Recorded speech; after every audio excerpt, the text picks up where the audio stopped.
100%। इसमें अभी क्या गुंजाइश है? एक साजिश वो है जो कुछ हुआ, और दूसरी साजिश ये है कि तमाम गोदी मीडिया के लोग इसको खूब उठाओ, खूब उठाओ। अगर सबसे बड़ा आरोप है ये है कि एक महिला मिलने गई थी तो उसकी पत्नी ही है, और सबसे बड़ा उसके साथ ये है कि वो जेल में मुलाकात कर रही थी, परमिशन नहीं थी। और फिर ये है कि उसके तलाशी में 2 मोबाइल मिला। वो महिला गई मुलाकात करने, लीगल राइट है परिवार के सदस्यों को या किसी भी व्यक्ति को बंदी से मिलने के लिए। अब अगर गई है तो गेट है, गेट के ऊपर तलाशी आपकी भी ली आती है, हमारी ली जाती है। अब आप उसकी तलाशी भी नहीं ले रहे हैं। कौन तलाशी लेता है? आप ही का तो हैंड है वो। पत्नी अपने पति से मिलने जाती है, नहीं, पत्नी पति से या मित्र से या दोस्त यार से, कोई भी किसी से मिलने जाता है, गेट के ऊपर उसको एंट्री होती है, लिखा पढ़ी होती है, और सप्ताह में 3 दिन विचाराधीन बंदी से मुलाकात के लिए अनुमति होती है। अब तो जेलों में पीसीओ लगे हुए हैं। किसी भी बंदी को अपने परिजनों से 5 दिन टेलीफोन से वार्ता करने की भी अनुमति होती है, और 5 दिन वो वार्ता करता है। 1 मिनट में एक बार में 5 मिनट तक की वार्ता करता है। ये सब सुविधाएं हैं, हर बंदी के लिए है। यहाँ तो बस इतना ही अंतर हुआ है कि वो अब्बास से मिलने गई और वो अब्बास की पत्नी थी। कितना जबरदस्त न्यूज बन गई, और दिखा ये दिया गया कि उसके पास से मोबाइल मिल गया। अब एक महिला के उंगली में रिंग नहीं होगी, आभूषण, कैसा आभूषण? क्या है? कोई अपराध है आभूषण पहनना, कंगन पहनना, अंगूठी पहनना? रियाल मिला, 12 तो रियाल उसके पर्स में।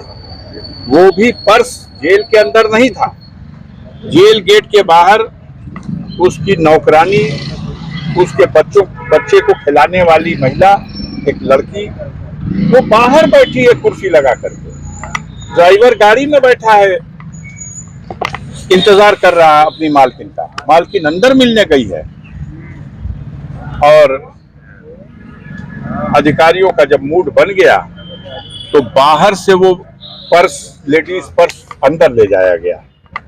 उस लड़की से पूछा गया कि ये किसका है, कौन है ये लड़का, तुम कौन हो? तो ये लड़का ये है, इसकी माँ मिलने गई है, ये उनका सामान है। ये गाड़ी किसकी है?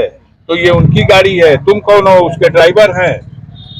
ड्राइवर साहब भी अंदर, पर्स भी अंदर। अपने राजनीतिक जीवन में इस तरह का घटनाक्रम आपने? मैं बस इतना जानता हूं कि माननीय सर्वोच्च न्यायालय ने जितनी भी धाराएं लगी हुई हैं, उन धाराओं में 7 साल से अधिक की कोई सजा नहीं है। और इसके संबंध में आप भी जानते हैं, यहाँ भी कचहरी में, हिंदुस्तान के किसी भी कोर्ट में अगर कोई जमानत मांगता है तो ऐसे आरोपी को जमानत देनी है। आज कोर्ट में आना था, कुछ जिरह होनी थी, क्या हुई आज कार्रवाई? तो आज की कार्रवाई हो गई, अब फिर अगली डेट 16 तारीख लगी, मतलब परसों। इस केस में जो गैंगस्टर का केस है, इसमें क्या हाई कोर्ट से कोई आदेश है जिसमें कि ये हर दूसरे तीसरे दिन डेट पड़ रही है? देखिए, इस केस या किसी केस में भी माननीय सर्वोच्च न्यायालय, उच्च न्यायालय ये कह रखा है कि जो MP MLA हैं उनके केसेस है वो शीघ्र सुनवाई की जाए, जल्दी सुनवाई की जाए। उस क्रम में यहाँ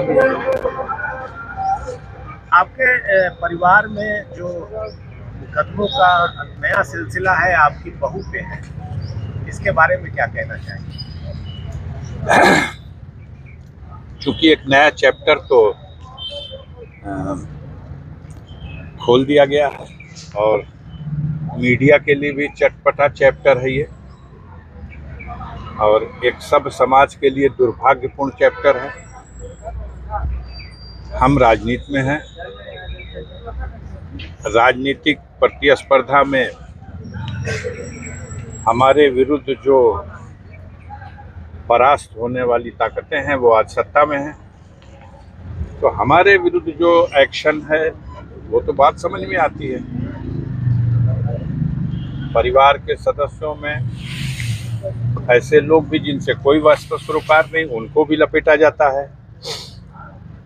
अब एक बहू को, एक महिला को, तो यह है समझ। FIR की कॉपी आप लोगों को मिल पाई अभी तक? क्या है अब वो तो आप लोग अपलोड कर दिए तो कैसे है, उसमें तो मैंने कल बता दिया था कि आप खुद पढ़ेंगे तो आपको हास्यास्पद लगेगी। FIR एक पुलिस अधिकारी ने लिखाई है और तमाम विरोधाभास है उसमें, तमाम विसंगतियां हैं। जिस तरह से उन्होंने जो आरोप कर क्या सकते थे उस आरोप के अलावा, उन्होंने उनके विचार भी, उनकी भावनाएं, उनकी योजनाएं, वो सब कुछ उसमें लिख दी है। एक महिला, सीधा आरोप तो ये है कि वो जेल में मिलने आई और आरोप ये बना कि जेल के गेट में रजिस्टर में मुलाकात डायरी में उसका नाम नहीं था।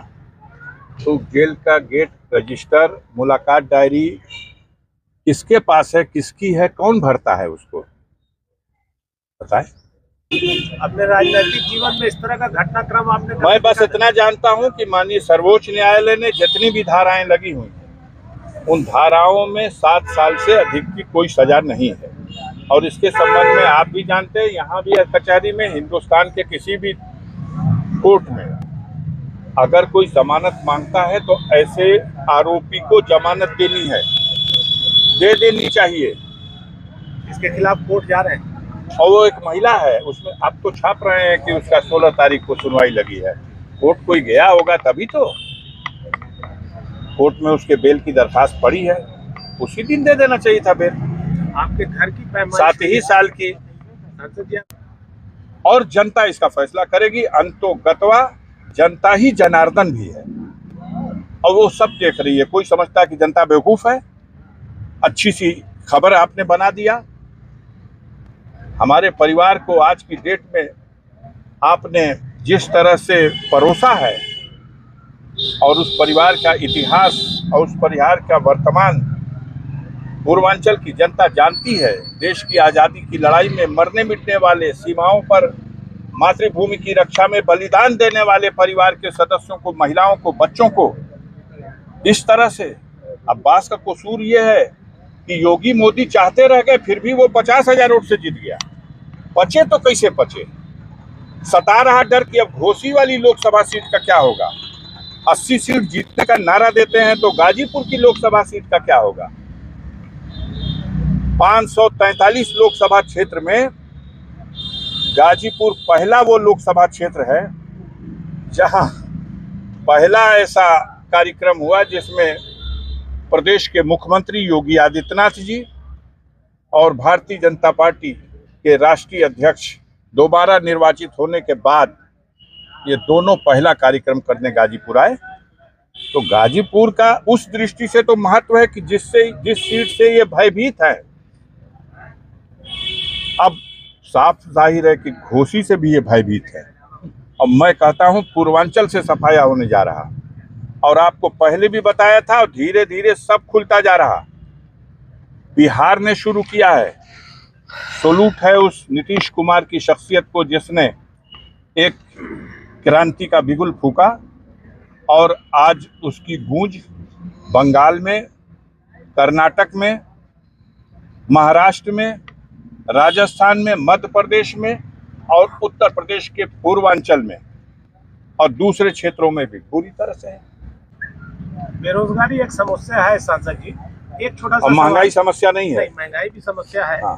2019 में अफजाल अंसारी गाजीपुर से लड़ेंगे तो क्या पहले घोसी से भी कोई एक अंसारी परिवार से आएगा? पहले भारतीय जनता पार्टी का कैंडिडेट तय करके बताइए कि कौन कहां से लड़ेगा। दुनिया की सबसे बड़ी पार्टी, भारत पर और डबल इंजन की सरकार, उत्तर प्रदेश पर राज करने वाली ये पार्टी पहले बताए किस सीट पर कौन लड़ेगा। अभी तो आंतरिक कलह से जूझ रही है, बुरा हाल है। नितिन गडकरी साहब के साथ जो व्यवहार हो रहा, शिवराज सिंह चौहान के साथ जो व्यवहार हो रहा, सिंधिया महारानी के साथ व्यवहार हो रहा। पुराने प्रत्याशी अगर गाजीपुर से आए, अगर ना पूछिए, अभी तो आ रहे हैं और सारे देवी देवता को चढ़ा रहे हैं, मन्नतें मान रहे हैं, देवी देवता हैं कि रुख टेढ़ा कर लिए और 7 की 7 सीटों पर जीरो का नंबर दे के वापस भेज दे रहे हैं। अगर उसके बाद भी हौसला है तो आए। गाजीपुर की जनता हिसाब किताब 24 का करेगी। घोसी से कौन आएगा सर? परिवार से कोई आ सकता है? नहीं, ये हमारे से पूछने का ये प्रश्न ही नहीं है। घोसी से ऑलरेडी एक सांसद है, वो सांसद बच गया क्या इन लोगों को? हमने ये नहीं कहा कि घोसी से हमारे परिवार का सांसद है, हमने कहा कि पच नहीं रहा कि ये सीटें कैसे जीतेंगे। डर सता रहा कि 8000 से जीते थे, चंदौली में क्या होगा। 65 सीट। डर सता रहा कि बेईमानी से गणना में हमने बलिया सीट जीत ली थी 10,000 से, अब की क्या होगा, ये डर सता रहा है। इन सारी कार्रवाई यूपी में कितना नंबर दे रहे हैं सर? कितना आएगी भाजपा आपके? हम ये जानते हैं कि उत्तर प्रदेश को छोड़ करके 440 लोकसभा सीटें हैं देश में। उन 440 लोकसभा सीटों वाले प्रदेश में यूपी और गुजरात को जो दोनों को अलग कर दीजिए, 26 सीट थी गुजरात में, 26 इनको मिल गई थी। उत्तर प्रदेश में 80 थी, 66 इनके पास है, अब तो 67 भी मान लीजिए। तो अब जितना बढ़ सकते हैं बढ़ जाए, हम 80 का 80 मान लेते हैं इनके खाते में। इसको 80 जोड़ दीजिए, उसको 26 जोड़ दीजिए, और फिर भी 200 पार नहीं कर सकेंगे सारे देश में यूपी गुजरात लेने के बाद भी, क्योंकि एक भी प्रांत ऐसा नहीं है जहां पर ये अधिक सीटें ले आ रहे हो विपक्ष के तुलना में। न छत्तीसगढ़ में, न मध्य प्रदेश में, न राजा की शख्सियत को जिसने एक क्रांति का बिगुल फूका और आज उसकी गूंज बंगाल में, कर्नाटक में, महाराष्ट्र में, राजस्थान में, मध्य प्रदेश में और उत्तर प्रदेश के पूर्वांचल में और दूसरे क्षेत्रों में भी पूरी तरह से है। 200 से नीचे सीटें रहेंगी। आप बड़े सीनियर पत्रकार हो, आप भी यही रहोगे, हम भी यही रहेंगे। देखिएगा, अहंकार में चूर ये भारतीय जनता पार्टी के लोग अब ये मुद्दा दे करके किसी तरह बहलाओ इसी पे। मत करो चर्चा अडानी की चर्चा होगी तो पोल खुल जाएगा। 12 लाख करोड़ रुपया अडानी का मात्र 15 दिनों में खत्म। और अडानी का नहीं खत्म हुआ, हमारे देश की जनता का वो पैसा है जो बैंकों में रखा था, LIC में रखा था। और हमारे देश की सरकार के मुखिया की ये मेहरबानी थी, 27,000 करोड़ रुपया अकेले स्टेट बैंक ने ले दिया है उसको। विजय माल्या तो 9,000 करोड़ वाला था, भागा भागा भागा आज तक चोर हो रहा। ललित मोदी, मेहुल चौकसी ये सब तो 7,000 से 11,000 तक वाले थे, ये 27,000 करोड़। और LIC, इस सवाल पे क्यों नहीं बात होती? इस सवाल पर, इस मुद्दे पर क्यों नहीं चर्चा होती कि क्या ऐसा संकट आ गया कि आज सारे देश के और सारी दुनिया के उद्यमियों के सामने हम कटोरा लेके खड़े हैं। आओ भैया, हम कंगाल हैं, अपना पूंजी लेके आओ हमारे देश में, आप अपनी पूंजी लगाओ। सर एक छोटा सा सवाल, अब स्वदेशी का क्या होगा? एक छोटा सा सवाल, कैसे ये उद्यमी यहाँ पूंजी लगाएंगे? हम जमीन भी देंगे, हम अपने बैंकों में जो गरीबों का पैसा जमा है उस पैसे से लोन भी देंगे और सारी सुविधा भी देंगे, अंदर से कमीशन भी तय कर लेंगे। देश की जनता को क्या भला होगा? क्या रोजी रोजगार मिलेगा? क्या गरीबों को उसमें रिजर्वेशन के अनुसार नौकरी मिलेगी? कहीं कुछ नहीं।